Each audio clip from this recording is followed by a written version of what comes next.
जय गुरु जी। शुक्राना गुरु जी। सारी संगत को जय गुरु जी। ओम नमः शिवाय। शिव जी सदा सहाय। ओम नमः शिवाय। गुरु जी सदा सहाय। शिव पुराण श्री रुद्र संहिता तृतीय खंड का 29वां अध्याय। शिव जी द्वारा हिमालय से पार्वती को मांगना।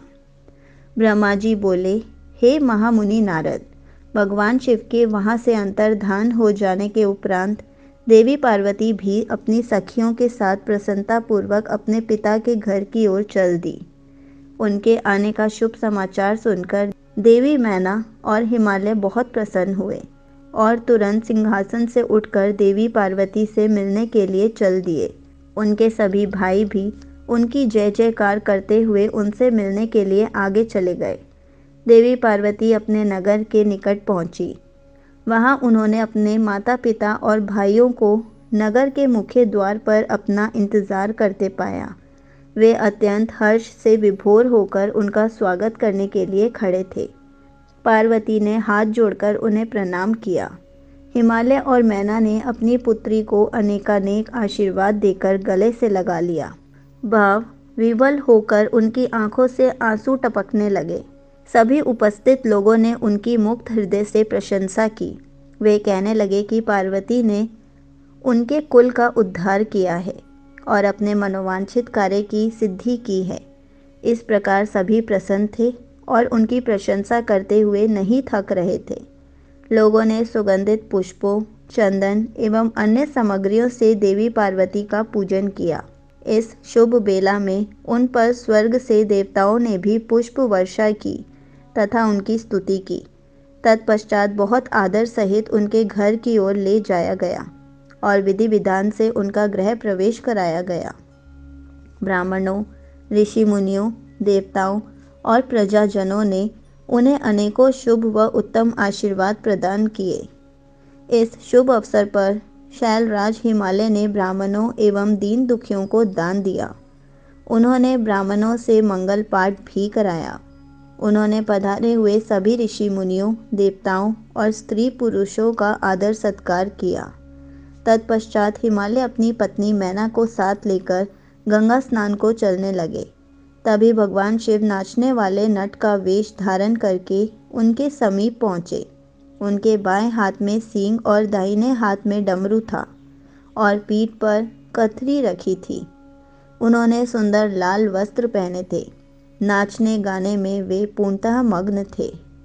नट रूप धारण किए हुए शिवजी ने बहुत सुंदर नृत्य किया और अनेक प्रकार के गीत गा गाकर सभी का मन मोह लिया।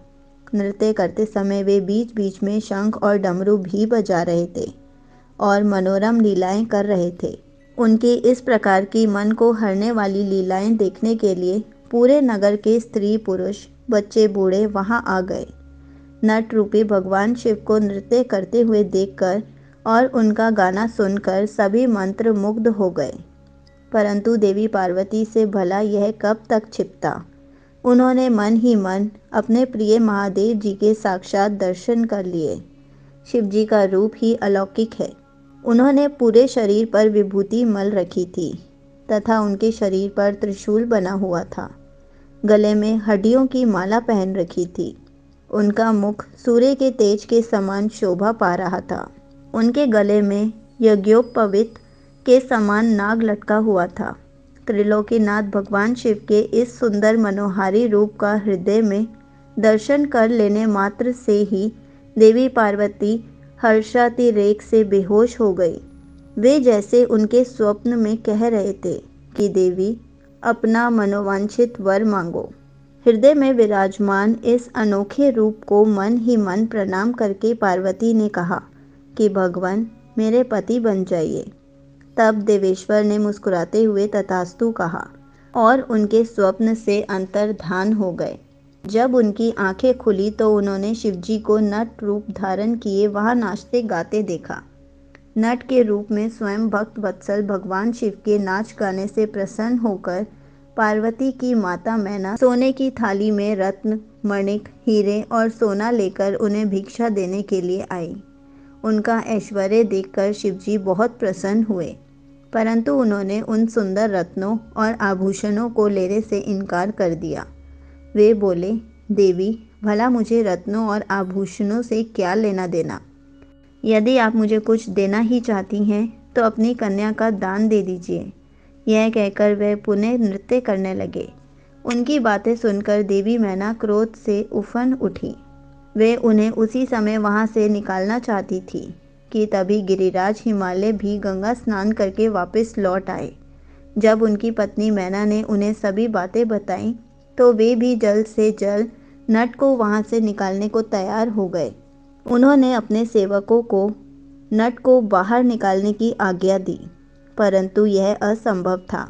वे साक्षात शिव भले ही नट का रूप धारण किए हुए थे, परंतु उनका शरीर अद्भुत तेज से संपन्न था और वे परम तेजस्वी दिखाई दे रहे थे।